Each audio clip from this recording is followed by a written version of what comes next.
Hello friends, welcome back to our channel. Friends, మనం ఈ రోజు ఈ వీడియోలో వివిధ న్యూస్ పేపర్లో వచ్చిన కరెంట్ అఫైర్స్ అండ్ జాబ్ అప్డేట్స్ని పరిశీలించే ప్రయత్నం అయితే చేద్దాం. మీరు కనుక నా ఛానల్ ఇదే ఫస్ట్ టైం చూస్తున్నట్లయితే తప్పకుండా సబ్స్క్రైబ్ చేసుకోండి. సో డీటెయిల్స్లోకి వెళ్ళినట్టయితే మనకు first update group 2 and group 3 exams గురించి అండి. గ్రూప్ 2 అండ్ గ్రూప్ 3 ఎగ్జామ్స్ ఇంకెప్పుడు అంటూ టైటిల్ తోటి మనకి ఇక్కడ వెలుగు న్యూస్ పేపర్ నుంచి ఒక అప్డేట్ అనేది చూడొచ్చు. లక్షలాది మంది అభ్యర్థుల నిరీక్షణ, ఇప్పటికే 3 సార్లు గ్రూప్ 2 అయితే వాయిదా పడిన అంశాన్ని ఇక్కడ ప్రధానంగా ఇచ్చారు. సో కేవలం నోటిఫికేషన్కే పరిమితమైన గ్రూప్ 3 అంటే ఇక్కడ చూడొచ్చు. మనకు అప్లికేషన్ తీసుకుని ఇంతవరకు దాని నుంచి ఎలాంటి షెడ్యూల్ కూడా రాలేదు. కనీసం గ్రూప్ 2 అన్న వాయిదా అనబడింది కానీ గ్రూప్ 3కి సంబంధించి ఎలాంటి షెడ్యూల్ కూడా రాలేదు. పేపర్ లీక్ సమయంలో మనకు రద్దయిన డిఏఓ గురించి కూడా ఒక అప్డేట్ అయితే మనకు ప్రధానంగా ఇక్కడ ఇచ్చిన పరిస్థితిని చూడొచ్చు.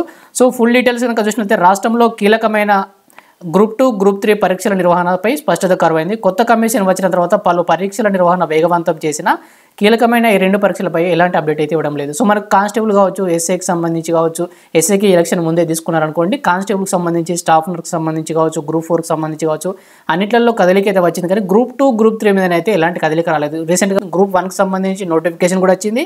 ఎగ్జామ్ డేట్ కూడా మనకు నిన్న కన్ఫర్మ్ కూడా అయిపోయింది. సో గ్రూప్ 2 పరీక్షను నిర్వహణకు 3 సార్లు పరీక్ష తేదీలు ఇచ్చినా వాయిదా అయితే వేశారు. గ్రూప్ 3 ఎగ్జామ్కి కనీసం పరీక్ష తేదీని కూడా ప్రకటించలేదు. ఈ క్రమంలో కొత్త కమిషన్ రావడంతో వాటి నిర్వహణపై అందరి దృష్టి పడింది. సో దీనిలో కదలిక అయితే వస్తుందని అనుకున్నారు కానీ దీంట్లో ఎలాంటి కదలిక అయితే రాలేదు. సో కానీ టీఎస్పీఎస్సీ నుంచి ఎలాంటి ప్రకటన రాకపోవడంతో ఆయా పరీక్ష తేదీల కోసం లక్షలాది మంది నిరుద్యోగులు అయితే ఎదురు చూపడం తప్పడం లేదు. ఇది మాత్రం నిజం. చాలా రోజుల సంది గ్రూప్ 2 అండ్ గ్రూప్ 3 కోసం అయితే చాలామంది వెయిట్ కూడా చేస్తున్నారు. మరోపక్క పేపర్ లీక్ అయి రద్దయిన డిఏఓ ఎగ్జామ్కి సంబంధించిన నిర్వహణపై కూడా ఇదే పరిస్థితి ఉన్నట్టుగా ఇక్కడ ప్రధానంగా ఇచ్చారు. సో మనకు 2022లో రిలీజ్ అయిన గ్రూప్ 2 నోటిఫికేషన్ అంటూ ఇక్కడ మనకు గ్రూప్ 2కి సంబంధించిన టోటల్ డీటెయిల్స్ అయితే ఇక్కడ ఇచ్చారు. మనకు 2022 అంటే ప్రజెంట్ మనకు 2024.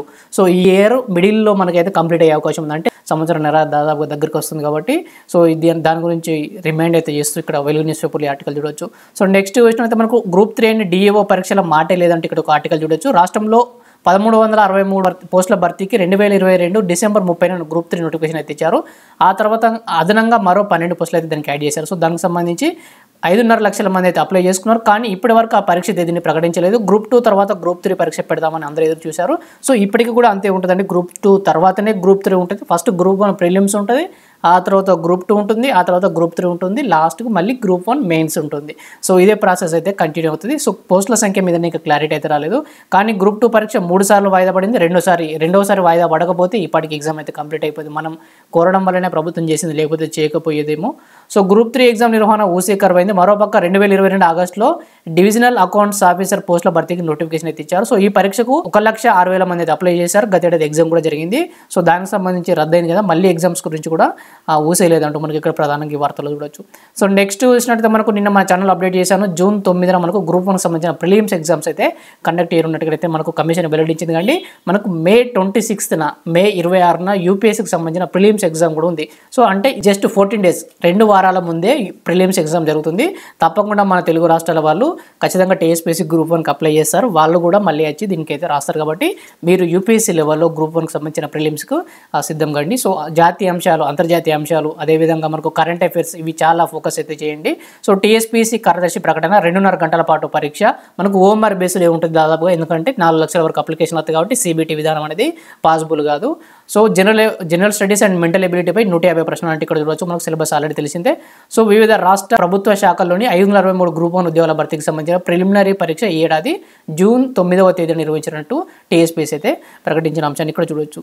సో నెక్స్ట్ ఇక్కడ చిన్న ఆర్టికల్ చూడొచ్చు. దరఖాస్తులో సబ్జెక్టుల మార్కుల గందరగోళం అంటూ ఇక్కడ ఇచ్చారు మనకు. దీనికి సంబంధించి చూసినట్లయితే మనకు అక్కడ మార్క్స్ సంబంధించి, డిగ్రీ మార్క్స్ సంబంధించి 2 కాలమ్స్ ఇచ్చారు. దాంట్లో ఫస్ట్ కాలంలో మనం డిగ్రీలో టోటల్ మార్క్స్ అంటే లాంగ్వేజ్లతో కలిపి ఎంటర్ చేయాలి. ఆ తర్వాత సెకండ్ కాలంలో వచ్చేసి మనకు లాంగ్వేజ్లు తీసి అసలైన పర్సంటేజ్కి సంబంధించిన మార్క్స్ని అయితే వేయాలి. అసలైన సబ్జెక్ట్స్ ఏంటి మనకు, బీఎస్సీ వాళ్ళైతే కెమిస్ట్రీ, ఫిజిక్స్ ఇలాంటి సబ్జెక్ట్స్ ఉంటాయి. కానీ సైన్స్ బ్యాక్గ్రౌండ్ వాళ్ళకి సైన్స్ సబ్జెక్టులు, ఆర్ట్స్ వాళ్ళకి ఆర్ట్స్ సబ్జెక్టులు ఉంటాయి. ఆ సబ్జెక్టులకు సంబంధించిన మార్క్స్ని మాత్రమే దాంట్లో వేయాల్సి ఉంటుంది. సో మిగతా వాటికి ఫస్ట్ కాలంలో వచ్చేసి టోటల్ మార్క్స్ వేయాలి. సో దానికి సంబంధించిన డీటెయిల్స్ అయితే ఇక్కడ మనకి ఇచ్చారు. సో దానిలో చిన్నపాటి గందరగోళం ఏర్పడిందంటే ఇక్కడ మనం ప్రధానంగా దీంట్లో చూడవచ్చు. సో ముచ్చటగా 3వసారి ప్రిలిమ్స్, ఈసారి నిర్వహిస్తే మాత్రం 3వసారి ప్రిలిమ్స్ అవుతుందని ఇక్కడ మనకి ఇచ్చారు. సో ఈసారి కూడా ఫెయిల్ అయితే మాత్రం ఖచ్చితంగా మళ్ళీ యూపీఎస్సీ కండక్ట్ అయితే చేస్తుంది. సో నెక్స్ట్ ఇక్కడ చూడవచ్చు. ఏడాదిలోపు 2 లక్షల ఉద్యోగాలు భర్తీ చేస్తామని మనకు మంత్రి కోమటిరెడ్డి వెంకటరెడ్డి జాబ్ మేళా సందర్భంగా అన్న మాటలు ఇక్కడ చూడవచ్చు. సో దీంట్లో మనకు ఎక్కువ పొలిటికల్ అంశాలు, వేరు అంశాలు ఉన్నాయి. దీంట్లో జాబ్కి సంబంధించిన అంశాలు చూసినట్లయితే వివిధ శాఖల్లో ఖాళీగా ఉన్న 2 లక్షల ఉద్యోగాలను ఈ ఏడాదిలోపే భర్తీ చేస్తామని హామీ అయితే ఇచ్చారు. సో నిరుద్యోగం పెరిగిపోతున్న తరుణంలో నల్లగొండలో సుమారు 13,000 మందికి ఉద్యోగాలు ఇచ్చేలా 127 కంపెనీలు అయితే తీసుకురావడం జరిగిందన్నారు. సో మిగతా అంశాలన్న గురించి మనకు ఎక్కువ అనవసర విషయాలే ఉన్నాయి. సో ఓన్లీ 2 లక్షల ఉద్యోగాల భర్తీకి సంబంధించిన అంశం ఇది ఒకటే ఉంది. సో నెక్స్ట్ చూసినట్లయితే మనకు ఈ వారంలోనే మెగా డిఎస్సి విడుదల చేయడానికి అయితే మనకు ప్రభుత్వం కసరత్తు చేస్తుంటే ప్రధానంగా చూడొచ్చు. 11,060 పోస్టుల భర్తీకి సన్నాహాలు అంటే ఇచ్చారు. మనకు టోటల్ పోస్టులు కలిపండి మనకు 5,000 చేంజ్ సంబంధించి ఆల్రెడీ నోటిఫికేషన్ ఉందిగా. సో ఆ నోటిఫికేషన్కు మరో 5,000 పోస్టులను యాడ్ చేసే అవకాశం అయితే ఉన్నది. సో మొత్తం కలిపి 11,060 పోస్టుల భర్తీకి సన్నాహాలు అంటే ఇక్కడ మనం ప్రధానంగా చూడొచ్చు. రాష్ట్రంలో మెగా డిఎస్సి నోటిఫికేషన్ ఈ వారంలోనే జారీ చేసేందుకు విద్యాశాఖ కసరత్తు చేస్తుంది. దాదాపు 11,060 పోస్టులు భర్తీ చేయనున్నట్టుగా అయితే సమాచారం. సో ఇప్పటికే డిఎస్సి నిర్వహణపై ముఖ్యమంత్రి గారు ప్రకటన కూడా చేశారు. సో చాలాసార్లు సమీక్ష కూడా చేశారు. ముఖ్యమంత్రి గారు స్వయంగా సమీక్ష కూడా చేశారు. కాబట్టి రేపు లేదా ఎల్లుండి డిఎస్సి మెగా డిఎస్సి టెట్ ఉండదండి. టెట్ లేకుండానే డిఎస్సి విడుదల చేయడానికి అయితే సన్నాహాలు చేస్తున్నట్టుగా అయితే మనకు వివిధ న్యూస్ పేపర్లో ఈరోజు అయితే గమనించవచ్చు. సో నెక్స్ట్ ఇక్కడ సేమ్ అప్డేట్ గ్రూప్ 1 ప్రిలిమ్కి సంబంధించి అదేవిధంగా మనకు భూగర్భ జలశాఖ పోస్టులకు జనరల్ ర్యాంకు జాబితా విడుదలైనట్టుగా ఇక్కడ చూడొచ్చు. భూగర్భ జలశాఖలో వివిధ గెజిటెడ్ నాన్ గెజిటెడ్ అధికార పోస్టులకు నిర్వహించిన రాత పరీక్ష జనరల్ ర్యాంకు జాబితాను అయితే టీఎస్పీఎస్సీ ప్రకటించింది. సో వాళ్ళని రాసిన వాళ్ళు ఉంటే మీ యొక్క ర్యాంక్ని అయితే చెక్ చేసుకోండి. సో నెక్స్ట్ చూసినట్టు మనకు టెట్ గురించి అండి ఏటా 2 సార్లు టెట్ నిర్వహించనున్నట్టుగా అయితే ఇక్కడ ఒక ప్రధాన వార్తను చూడొచ్చు. జూన్ అండ్ డిసెంబర్లో నిర్వహించే అవకాశం విద్యాశాఖ ప్రతిపాదనకు సీఎం సూత్రప్రాయ అంగీకారం ఇక్కడ చూడొచ్చు. మనకు మిగతా ఫుల్ డీటెయిల్స్తో సమగ్ర నివేదిక సమర్పించాలని ముఖ్యమంత్రి గారు కూడా ఆదేశించినట్టు ఇక్కడ చూడొచ్చు. మనకు నెట్ కానీ సెట్ కానీ టెట్ కానీ 6 నెలలకు ఒకసారి తప్పకుండా నిర్వహించాలి. కానీ గత ప్రభుత్వం అయితే మనకు 10 సంవత్సరాలు ఎన్నిసార్లు టెట్ నిర్వహించారో మీ అందరికీ తెలుసు. సో ఏటా 2 సార్లు నిర్వహించాలి. నెట్ లేదా సెట్ అయితే 2 సార్లు నిర్వహించాలి. మీరు నేషనల్ ఎలిజిబిలిటీ టెస్ట్ నెట్ చూసుకున్నట్లయితే ప్రతి ఇయర్ ఖచ్చితంగా 2 సార్లు అయితే వాళ్ళు విడుదల చేస్తారు. సో మన స్టేట్లో మాత్రమే ఈ విధంగా డిలే అయితే అవుతుంది. సో దానికి సంబంధించిన డీటెయిల్స్ చూసినట్లయితే ఉపాధ్యాయ అర్హత పరీక్షను ఏటా 2 సార్లు నిర్వహించాలని రాష్ట్ర ప్రభుత్వం అయితే సూచిస్తుంది. విద్యాశాఖ ఉన్నతాధికారుల ప్రతిపాదనకు ముఖ్యమంత్రి రేవంత్ రెడ్డి కూడా సూత్రప్రాయంగా ఆమోదం తెలిపినట్టు తెలిసింది. సో మనకు ప్రమోషన్లకు బదిలీలకు పదోన్నతులకు కూడా మనకు బదిలీలకు లేదు కానీ పదోన్నతులకు అయితే తప్పకుండా టెట్ కూడా ఉండాలని కేంద్ర ప్రభుత్వ నిబంధన మేరకు ఖచ్చితంగా ఏటా 2 సార్లు నిర్వహించాలని ప్రభుత్వం అయితే భావిస్తున్నట్టుగా దీంట్లో ప్రధానంగా చూడొచ్చు.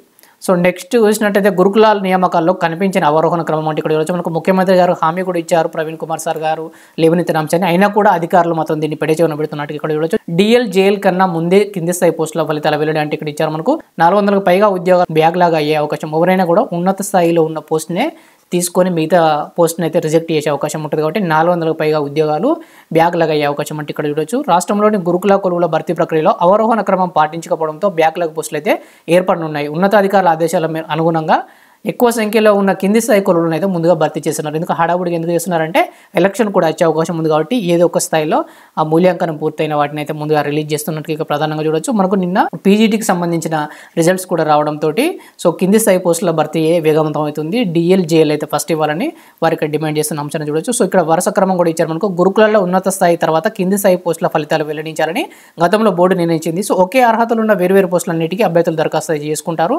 సో క్వాలిఫికేషన్ ఇప్పుడు ఈ రోజుల్లో అందరికీ ఉంటుంది. ఒకరికి ఇంటర్ ఉండాలి, ఒకరికి డిగ్రీ అని లేదు. అందరికీ డిగ్రీలు, ఇంటర్లు, పీజీలు అందరికీ ఉంటున్నాయి. కాబట్టి ఇన్ని పోస్టులకు అందరూ ఎలిజిబిలిటీ అవుతారు. ఏదైనా ఒకటి వస్తే అందులో చేరుతారు. ఒకటి కన్నా ఎక్కువ పోస్టులకు ఎంపిక అయితే నచ్చింది ఎంపిక చేసుకొని మిగతా వదిలేస్తారు. సో ఇదైతే ఫండమెంటల్ రైట్ కదండి. మీరు నో అబ్జెక్షన్ సర్టిఫికేట్ తీసుకున్నా కూడా వాళ్ళు కోర్టుకు వెళ్ళి ఏ పోస్ట్ మంచిదో దాంట్లోనే చేరుతారు. కానీ మీరు నో అబ్జెక్షన్ సర్టిఫికేట్ తీసుకున్నా కూడా ఇలాంటి ఉపయోగం అయితే ఉండదు. సో నెక్స్ట్ ఇక్కడ చూడొచ్చు. స్వల్ప మెరిట్ తేడాతో తీవ్ర నష్టం అంటే ఇక్కడ ఆర్టికల్ చూడొచ్చు. గురుకుల నియామకాలు వేగంగా పూర్తి చేయాలన్న ఆతృతతో నియామక బోర్డు హడావుడిగా ఏర్పాట్లు చేసింది. 1:2 నిష్పత్తుల జాబితాలో వెల్లడైన 2-3 రోజులకే ధృవీకరణ పత్రాల పరిశీలన డెమో తరగతులు కూడా చేపట్టింది. సో మనకు పీజీటీకి సంబంధించి చూడొచ్చు. ఇవాళ రేపు మనకు వివిధ పీజీటీకి సంబంధించిన సర్టిఫికేట్ వెరిఫికేషన్ కూడా మనకి ఇవాళ రేపట్లో స్టార్ట్ కానున్నట్టుగా అయితే మనం ప్రధానంగా నిన్న చూసాం. ఆల్రెడీ డిఎల్ జేఎల్ పోస్టుల ఫలితాలు ఇవ్వకముందే 2 వారాల క్రితం 1276 పీజీటీ పోస్టుల ఫలితాలు కూడా ప్రకటించింది. సో అవరోహణ క్రమానికి సంబంధించి ప్రధానంగా అవరోహణ క్రమాన్నే పాటించాలని వీళ్ళైతే ఇక్కడ డిమాండ్ చేస్తున్న అంశాన్ని చూడొచ్చు. సో నెక్స్ట్ చూసినట్టయితే మనకు నియోజకవర్గాల్లోనే గ్రూప్స్ సంబంధించి పోటీ పరీక్షల కోచింగ్ ఇవ్వనున్నట్టుగా అయితే ప్రభుత్వం నుంచి ఒక అప్డేట్ ఇక్కడ చూడొచ్చు. టీఎస్పీఎస్సీ నియామకాలతో నిరుద్యోగుల విశ్వాసం కల్పించే ప్రయత్నం చేస్తున్నారని సీఎం రేవంత్ రెడ్డి అయితే తెలిపారు. సో గ్రూప్ 1 నోటిఫికేషన్ ఇచ్చాం. ప్రతి నియోజకవర్గంలో అంబేద్కర్ నాలెడ్జ్ సెంటర్ కింద ఎక్కడికక్కడ పోటీ పరీక్షలకు శిక్షణ కూడా ఇవ్వనున్నట్టుగా ఇక్కడ ఇచ్చారు. ప్రతి వాళ్ళు హైదరాబాద్కి వచ్చి కోచింగ్ రాలేరు కదా. సో అందుకే నియోజకవర్గ స్థాయిలోనే కోచింగ్ ఇవ్వాలని అయితే ముఖ్యమంత్రి గారు నిర్ణయించారంటే ఇక్కడ కూడా చూడొచ్చు.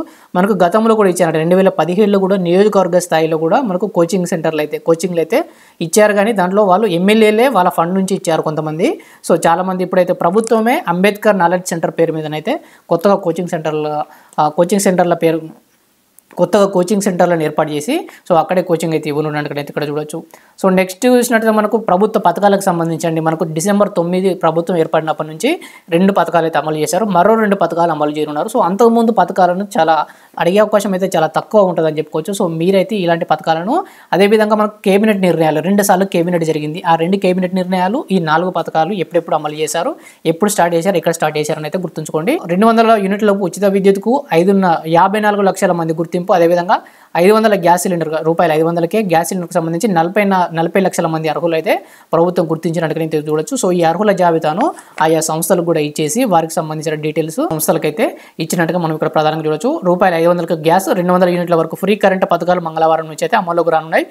చెవెళ్లలో సభ ఏర్పాటు చేసి స్కీమ్ని అయితే ప్రారంభించాలనుకున్నారు. సో అక్కడైతే ఎలక్షన్ కూడా ఉండడంతో మనకు దీని అయితే సెక్రటేరియట్కి అయితే కార్యక్రమాన్ని షిఫ్ట్ చేశారు. సో ఈ రోజు అయితే స్కీమ్ స్టార్ట్ కానుంది. CM Revanth Reddy, deputy CM బట్టి విక్రమార్క, మంత్రి ఉత్తమ్ కుమార్ రెడ్డి స్కీమ్లను అయితే ప్రారంభిస్తారు. సో ఈ డేట్ కూడా గుర్తుపెట్టుకోండి. అదేవిధంగా గృహజ్యోతి స్కీమ్ కింద 54.70 లక్షల మందిని అర్హులుగా ప్రభుత్వం అయితే గుర్తించింది. సో వీరిలో సదరన్ డిస్కమ్ పరిధిలో 35 లక్షల మంది, అదేవిధంగా నార్థన్ డిస్కమ్ పరిధిలో 19.70 లక్షల మంది అయితే ఉన్నారు. సో ఈ యొక్క డేట్లు అయితే చాలా ఇంపార్టెంట్. డైరెక్ట్గా మనకు అడిగే అవకాశం ఉంది. సో మనకు స్కీమ్స్ వీళ్ళు ప్రారంభించినవి చాలా తక్కువ 4 కాబట్టి. సో నెక్స్ట్ కరెంట్ అఫైర్స్ చూసినట్లయితే మనకు నాటోలో స్వీడన్ చేరికకు తొలగిన చిట్ట చివరి అడ్డంకి అంటే ఇక్కడ చూడొచ్చు. మనకు నాటో తరచూ వార్తల్లో వస్తుందండి. రష్యా ఉక్రెయిన్ యుద్ధానికి ప్రధాన కారణం నాటోలో ఉక్రెయిన్ చేరడానికి సభ్యత్వానికి దరఖాస్తు చేసుకున్న తర్వాతనే రష్యా దాడి చేసింది. సో దీనికి సంబంధించిన డీటెయిల్స్ చూసినట్లయితే నార్త్ అట్లాంటిక్ ట్రీటీ ఆర్గనైజేషన్లో స్వీడన్ చేయడానికి ఉన్న చిట్ట చివరి అడ్డంకి అయితే తొలగిపోయింది. ఈ ప్రతిపాదనకు హంగేరీ పార్లమెంట్ సోమవారం 188/6 ఓట్లతోనైతే ఆమోదం తెలిపింది. దీంతో 18 నెలల జాప్యానికి అయితే తెరపడినట్లయింది. మనకు క్వశ్చన్లో డైరెక్ట్ ఇటీవల నాటోలో చేరిన దేశం పేరేంటి అని అడిగితే మనకు స్వీడన్ అయితే గుర్తుంచుకోండి. దీనిలో నాటోలో సభ్యత్వం పొందాలంటే మొత్తం సభ్య దేశాలని 31 సభ్య దేశాలన్నీ అయితే దానికి ఆమోదం తెలిపాల్సి ఉంటుంది. సో తాజాగా హంగేరీ ఆమోదం తెలపడంతో అయితే స్వీడన్ అయితే దాంట్లో సభ్యత్వం లభించినట్టుగా అయితే దీంట్లో ప్రధానంగా మనం చూడవచ్చు. సో నెక్స్ట్ మనం రావి జిల్లాలో చూసినట్లయితే మనకు పాకిస్తాన్కు రావి జిల్లాల బంధం అంటూ ఈరోజు మనకు ప్రధానంగా అన్ని న్యూస్ పేపర్లో రావడం జరిగింది. సో దీనికి సంబంధించిన షాపూర్ కండి ఆనకట్టను అయితే పూర్తయింది. షాపూర్ కండి ఆనకట్ట మన దేశంలో నిర్మిస్తున్నారు. సో ఈ ఆనకట్ట పూర్తి కావడంతో దీంట్లో మనం ఈ బ్యారేజీలో మనమైతే వాటర్ స్టోర్ చేసుకోవచ్చు కాబట్టి పాకిస్తాన్కు కిందికి నీళ్లు వెళ్లాల్సిన అవసరం అయితే లేదు. సో దీనికి సంబంధించిన డీటెయిల్స్ చూసినట్లయితే పాకిస్తాన్కు రావి నది జలాలను భారత్ పూర్తిగా నిలిపివేసింది. దాదాపు 4.5 దశాబ్దాలుగా ఎదురు చూస్తున్న షాపూర్ కండి ఆనకట్ట నిర్మాణం పూర్తి కావడం ఎందుకు కారణం. సో మనకు దీనికి సంబంధించి 2 ఆనకట్టలు ఉంటాయి. సో ఒకటి షాపూర్ కండి ఆనకట్ట ఇప్పుడు ప్రధానంగా పూర్తయింది. ఇంకొక ఆనకట్ట వచ్చేసి మనకు 2000 కోట్లనే పూర్తయింది. దాని పేరు వచ్చేసి మనకు రంజిత్ సాగర్ డ్యామ్ అయితే మనకు 2000 కోట్లనే పూర్తయింది. సో షాపూర్ కండి ఆనకట్ట వచ్చేసి మనకు పంజాబ్ అండ్ జమ్మూ కాశ్మీర్ ప్రభుత్వాల మధ్య సంఘర్షణ వల్ల ఈ ఆనకట్టను అయితే ఇంత డిలే అయిందని చెప్పుకోవచ్చు. సో దీనికి సంబంధించిన డీటెయిల్స్ చూసినట్లయితే మనకు 1960లో ప్రపంచ బ్యాంకు పర్యవేక్షణలో భారత్ మరియు పాక్ల మధ్య సింధు నది జలాల ఒప్పందం అయితే జరిగింది. సో ఈ సింధు నది జలాల ఒప్పందం ప్రకారం సింధు నది ఉపనది అయిన రావి జలాలపై పూర్తి హక్కులు మన దేశానికి అయితే లభించాయి. సో దీని మీద 2 డ్యాములు అయితే కట్టుకోవడానికి అయితే మనకు ప్రపంచ బ్యాంకు నుంచి అయితే మనకు అనుమతి కూడా లభించింది. సో ఈ 2 డ్యాముల పేర్లు అయితే గుర్తుపెట్టుకోండి. Ranjit Sagar dam and so ఇప్పుడు రీసెంట్గా పూర్తయింది షాపూర్ కండి ఆనకట్ట. సో దీన్ని పూర్తి చేయడంతో మనకైతే పాకిస్తాన్కి ఇక రావి నది జలాలను కిందికి వదలాల్సిన అవసరం కూడా లేదు. సో నెక్స్ట్ చూసినట్లయితే మనకు సేమ్ అప్డేట్ ఇక్కడ చూడవచ్చు. పాకిస్తాన్కు నీళ్లు బంద్ అంటూ రావి నది జలాల పంపిణీ నిలిపివేసిన కేంద్రం. సో నెక్స్ట్ చూసినట్లయితే మనకు ఉజ్జయినిలో ప్రపంచంలోనే తొలి వేద గడియారం అంటూ ఇక్కడ మనకు ప్రధానమంత్రి మోడీ గారు త్వరలో ప్రారంభించనున్న అంశాన్ని ఇక్కడ చూడవచ్చు. ప్రపంచంలోని తొలి వేద గడియారాన్ని ప్రధానమంత్రి నరేంద్ర మోడీ మార్చి 1న వర్చువల్ విధానంలో ఆవిష్కరిస్తారు. భారతీయ సంప్రదాయం పంచాంగం ప్రకారం ఇది సమయాన్ని అయితే సూచిస్తుంది. ఇది ప్రధానంగా గుర్తుపెట్టుకోండి. భారతీయ సంప్రదాయం పంచాంగం ప్రకారం మోడీ ఇటీవల వేద గడియారాన్ని ఎక్కడ ప్రారంభించారంటే ఉజ్జయిని, మధ్యప్రదేశ్ రాష్ట్రంలోని ఉజ్జయినిలో అయితే ప్రారంభించారు. సో దీనిని మధ్యప్రదేశ్లోని ఉజ్జయిని నగరం జంతర్ మంతర్ వద్ద 85 అడుగులు ఎత్తైన టవర్పై అయితే దీన్ని ఏర్పాటు చేశారు. సో దీన్ని మార్చి 1న అయితే మోడీ గారు ప్రారంభించనున్నారు. సో నెక్స్ట్ చూసినట్లయితే మనకు 6.5 కోట్ల సంవత్సరాల నాటి మొక్కల శిలాజాలు లభ్యమైనట్టుగా అయితే ఇక్కడ చూడవచ్చు.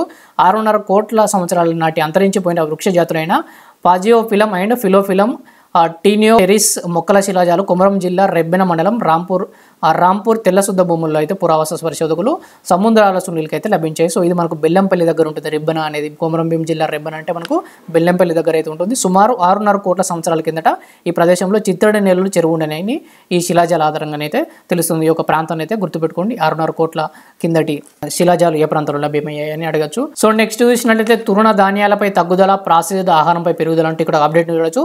వైద్యం పైన పెరుగుతున్న ఖర్చు, కుటుంబ వినియోగ వ్యయం సర్వే 23 అంటే ఇక్కడ చూడొచ్చు. ఈ సర్వే పేరు అయితే తప్పకుండా గుర్తుపెట్టుకోండి. సో దీంట్లో డీటెయిల్స్లో చూసినట్టయితే ప్రజల జీవన శైలిలో మార్పుల నేపథ్యంలో ఆహార అలవాట్లు మారుతున్నాయి.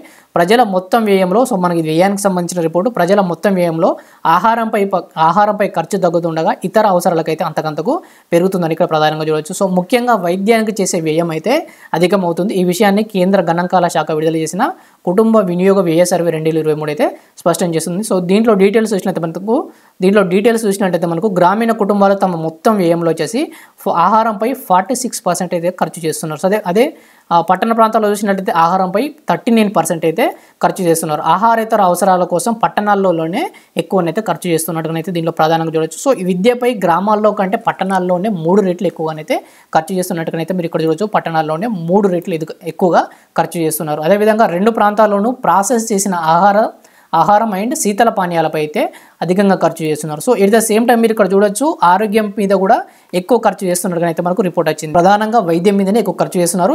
అదేవిధంగా ప్రాసెస్ చేసిన ఆహారం, శీతల పానీయాలపై ఖర్చు చేస్తున్నారు. సో 2 ఈక్వల్గా ఉన్నాయి. ప్రాసెస్ ఫుడ్ తినడం వల్ల ఆరోగ్య సమస్యలు పెరుగుతాయి. ఎట్ ద సేమ్ టైం మనకు వైద్యం మీద కూడా ఖర్చు చేస్తున్నారు. సో రెండింటికి ఈక్వాలిటీగా ఉందని చెప్పుకోవచ్చు. జాతీయ సగటు గ్రామీణంలో రూపాయలు నెలవారీ కుటుంబ వ్యయం జాతీయ సగటు గ్రామీణంలో 3,773 ఉండగా పట్టణాల్లో 6,453గా ఉంది. సో ఈ యొక్క అమౌంట్ అయితే గుర్తుపెట్టుకోండి. గ్రామాల్లో ఎంత ఉందో, పట్టణాల్లో ఎంత ఉందో. గ్రామాల్లో వచ్చేసి 3,773, పట్టణాల్లో వచ్చేసి 6,459 అయితే ఉంది. సో నెక్స్ట్ ఇక్కడ చూసినట్లయితే పాలు ఉత్పత్తుల్లో 2వ స్థానంలో ఇక్కడ అప్డేట్ను చూడొచ్చు. మనకు 1999, 2000 నుంచి 2022-23 వరకు కుటుంబాల నెలవారీ వ్యయాలను విశ్లేషించగా పలు ఆసక్తికర అంశాలు అయితే వెలుగు చూశాయి. గత 23 ఏళ్లలో తృణధాన్యాలపై చేసే వ్యయం గ్రామీణ ప్రాంతాల్లో 22.23 నుంచి మనకు 4.91% అయితే తగ్గగా, పట్టణ ప్రాంతాల్లో 12.39 నుంచి 3.64% అయితే తగ్గింది. సో మనకు తృణధాన్యాలపై వ్యయం తగ్గి ప్రాసెస్డ్ ఫుడ్ మీదనే మనకు వ్యయం అయితే జనాలు ఎక్కువగా చేస్తున్నట్టుగానైతే దీంట్లో ప్రధానంగా చూడవచ్చు. సో నెక్స్ట్ ఇక్కడ చూసినట్టు మనకు తెలంగాణకు సంబంధించిన ఒక అప్డేట్ చూడవచ్చు. పట్టణ ప్రాంతాల్లో నెలవారీగా కుటుంబాలు చేసే తలసరి వ్యయానికి సంబంధించి దక్షిణాది రాష్ట్రాల విభాగంలో మనకు తెలంగాణ అయితే తొలి స్థానంలో నిలిచింది. ఈ యొక్క అంశాన్ని అయితే గుర్తుపెట్టుకుంటే పట్టణ ప్రాంతాల్లో నెలవారీగా చేసే వ్యయం మీద దక్షిణాది రాష్ట్రాల విభాగంలో తెలంగాణ తొలి స్థానంలో వచ్చింది. సో నెక్స్ట్ పాకిస్తాన్లోని పంజాబ్లో తొలి మహిళా ముఖ్యమంత్రిగా మరియం నవాజ్ అయితే ప్రమాణ స్వీకారం చేశారు. సో ఈమె మాజీ ప్రధాని నవాజ్ షరీఫ్ యొక్క కుమార్తె. ఈమె గతంలో మనకు అభినందన్ వర్తమాన్ మనకు పాకిస్తాన్ బలగాలకు చెప్పినప్పుడు ఆయన ఒక సైనికుడు మాత్రం ఆయన విడుదల చేయాలని ఆమె డిమాండ్ చేసిన అంశాన్ని మనం ప్రధానంగా అప్పుడు చూసాం. సో దీంట్లో చూసినట్లయితే పాకిస్తాన్లో అత్యధిక జనాభా కలిగిన రాజకీయంగా కీలకమైన పంజాబ్ రాష్ట్రానికి తొలి మహిళా ముఖ్యమంత్రిగా అయితే మరియం నవాజ్ అయితే ప్రమాణ స్వీకారం చేశారు. ఈమె పార్టీ పేరు అయితే గుర్తుపెట్టుకోండి, పాకిస్తాన్ ముస్లిం లీగ్ నవాజ్, PML ఈ పార్టీ పేరు కూడా గుర్తుపెట్టుకోండి. సో నెక్స్ట్ చూసినట్లయితే ప్రపంచానికి మనమే ఫ్యాషన్ నేర్పాలంటే ఇక్కడ మనకు నిన్న మోడీ గారు భారత్ టెక్స్టైల్ 2024 ప్రారంభంలో అయితే అన్న మాటలు ఇక్కడ చూడవచ్చు. ప్రపంచం నుంచి వచ్చే ఫ్యాషన్లపై ఆధారపడకుండా భారతీయ జౌళి వస్త్ర రంగమే ఇతర దేశాలకు కొత్త ఫ్యాషన్లు పరిచయం చేసే స్థాయికి ఎదగాలని ప్రధానమంత్రి నరేంద్ర మోడీ అయితే పిలుపునిచ్చారు. సో సోమవారం మనకు ఢిల్లీలో భారత్ టెక్స్ 2024 అయితే ప్రధాని ప్రారంభించారు. సో ఇటీవల భారత్ టెక్స్ 2024 ఎక్కడ ప్రారంభించారంటే ఢిల్లీలోనైతే అని గుర్తుపెట్టుకోండి. సో నెక్స్ట్ చూసినట్లయితే మనకు ఐఐటీలకు సంబంధించి TSPSలో ఖచ్చితంగా ఒక క్వశ్చన్ అయితే ఉంటుంది. సో దీంట్లో చూసినట్లయితే మనకు ప్రధానంగా ఈరోజు 2 ఐఐటీలు వార్తల్లో అయితే వచ్చాయి. శరీర కదలికలను పసిగట్టే సెన్సార్ని అయితే మనకు IIT గౌహటి పరిశోధకులు అయితే ఇక్కడ రూపొందించినట్టుగా చూడొచ్చు. సో శరీరంలో చోటు చేసుకునే చిన్నపాటి కదలికలు నమోదు చేసే చౌకైన జెల్ ఆధారిత సాధనాన్ని గౌహటిలోని IIT పరిశోధకులు అయితే రూపొందించారు. సో ఇది కోమాలో ఉన్న వారికి అయితే ఎక్కువగా ఉపయోగపడుతుంది. శరీర కదలికలను వారికి ఎప్పటికప్పుడు పసిగట్టే సెన్సారు మనకు కోమాలో ఉన్న వారికి ఉపయోగపడుతుంది. కాబట్టి ఈ యొక్క సాంకేతికతను అభివృద్ధి చేసిన పరిశోధకులు ఎవరండి? IIT గౌహటి వాళ్ళు. ఈ యొక్క అంశాన్ని గుర్తుపెట్టుకోండి. అదేవిధంగా మనకు పిండం వయసును ఖచ్చితంగా నిర్ధారించే AI నమూనాను మనకు IIT మద్రాస్ వాళ్ళు అయితే రూపొందించారు. IIT మద్రాస్ గురించి తప్పకుండా ఒక క్వశ్చన్ అయితే ఉంటుంది. గర్భస్థ పిండం వయసును అత్యంత ఖచ్చితత్వంతో నిర్ధారించే ఒక కృత్రిమ మేధ సాధనాన్ని అయితే మద్రాస్ IIT శాస్త్రవేత్తలు అయితే రూపొందించారు. సో ఇదంతా మనకు అవసరం లేదు, ఇది ఒకటి అయితే గుర్తుపెట్టుకోండి. గర్భస్థ పిండం వయసును ఖచ్చితత్వంతో నిర్ధారించే AI నమూనాను ఎవరు కనిపెట్టారంటే మద్రాసులోని IIT శాస్త్రవేత్తలని గుర్తుపెట్టుకోండి. సో నెక్స్ట్ ఒక వ్యక్తుల మరణాలు చూసినట్లయితే మనకు గజల్ దిగ్గజం పంకజ్ ఉదాస్ అయితే మరణించారండి. సో ఈయన పద్మశ్రీ అవార్డు గ్రహీత అండి. 2006లో ఈయనకైతే పద్మశ్రీ పురస్కారం అయితే లభించింది. సో ఈయన మృతిపై రాష్ట్రపతి ద్రౌపది ముర్ము అండ్ ప్రధానమంత్రి నరేంద్ర మోడీ అయితే త్వరగా సంతాపం అయితే తెలియజేశారు. సో ఈయన ఏ ఇయర్లో మనకు పద్మశ్రీ పురస్కారం పొందారు అని అడిగే అవకాశం ఉంది కాబట్టి 2006 అయితే గుర్తుపెట్టుకోండి. సో ఈయన ఒక పాటలు కూడా ఇక్కడ మనకు ప్రధానంగా ఇచ్చారు. గుజరాత్లోని రాజ్కోట్లో సంగీత కుటుంబంలో పంకజ్ జన్మించారు. ఆయన తండ్రి కేశుభాయ్ దిల్బాట సంగీత వాయిద్యం వాణిజ్యం దిట్టం. సో పంకజ్ ఇద్దరు సోదరులు కూడా గాయకులే. సో ఈయన ఒకటి ఇక్కడ చూసుకున్నట్లయితే మనకు ఈయన గురించి 1980లో అహాట్ ఆల్బమ్తో ఆయన కెరీర్ మొదలై 4 దశాబ్దాల ప్రస్థానంలో 50కి పైగా గజల్ ఆల్బమ్స్ అయితే విడుదల చేసినట్టుగా ఇక్కడ చూడవచ్చు. సో ఆయనకు సంబంధించిన వివిధ పాటలకు ఎంతో పేరు ప్రతిష్టలు తీసుకొచ్చినట్టుగా ఇక్కడ ప్రధానంగా మనకు వాటికి సంబంధించిన డీటెయిల్స్ కూడా ఇచ్చారు. సో మనకు ఒకటి ఇయర్ ఒకటి అయితే గుర్తుపెట్టుకుంటే 2006లో ఆయనకైతే పద్మశ్రీ లభించింది. సో నెక్స్ట్ చూసినట్లయితే మనకు భద్రాద్రి కొత్తగూడెంలో ఉన్న మనకు మనగూరు హెవీ వాటర్ ప్లాంట్కి అయితే మనకు ఉత్తమ నిర్వహణ అవార్డు అయితే వచ్చింది. వరుసగా ఇది రెండవసారి అవార్డు లభించడం. భద్రాద్రి జిల్లా మనగూరు హెవీ వాటర్ ప్లాంట్కు 2022-23 సంవత్సరంగాను అణుశక్తి విభాగంలో అయితే ఉత్తమ నిర్వహణ అవార్డు అయితే లభించింది. సో ముంబైలో జరిగిన హెవీ వాటర్ డే సందర్భంగా ఈ అవార్డుని అయితే మనకు CMD BC పాఠకనైతే అవార్డు అందుకున్నారు. ఈ యొక్క అంశాన్ని ప్రధానంగా గుర్తుంచుకోండి. సో నెక్స్ట్ చూసినట్టు మనకు భారత్లో పేదరికం 5% ఉంటుందని మనకు నీతి ఆయోగ్ CEO అన్న మాటలు ఇక్కడ చూడొచ్చు మనం. భారత్లో పేదరికం 5% తగ్గదని నీతి ఆయోగ్ CEO BBR సుబ్రహ్మణ్యం చెప్పారు. 2022-23 మధ్యకాలంలో చేపట్టిన గృహ వినియోగ వ్యయ సర్వే మనకు ఇంతకుముందు చర్చించాము ఉదాహరిస్తూ ఈ విషయాన్ని అయితే తెలిపారు. గ్రామాలు పట్టణాల్లో ప్రజల ఆదాయం పెరిగిందని నీతి ఆయోగ్ చేసిన సర్వేలో తెలియనట్టుగా అయితే ఈయన చెప్పడం జరిగింది. సో నీతి ఆయోగ్ సర్వే ప్రకారం పేదరికం భారతదేశంలో ఎంత ఉంటుందని అడిగే అవకాశం ఉంది కాబట్టి పేదరికం 5% ఉంటుందని అయితే నీతి ఆయోగ్ అంచనా వేస్తుంది. సో ఇవండి ఈరోజు వివిధ న్యూస్ పేపర్లు నిలిచిన important education updates. Thank you for watching. Thank you.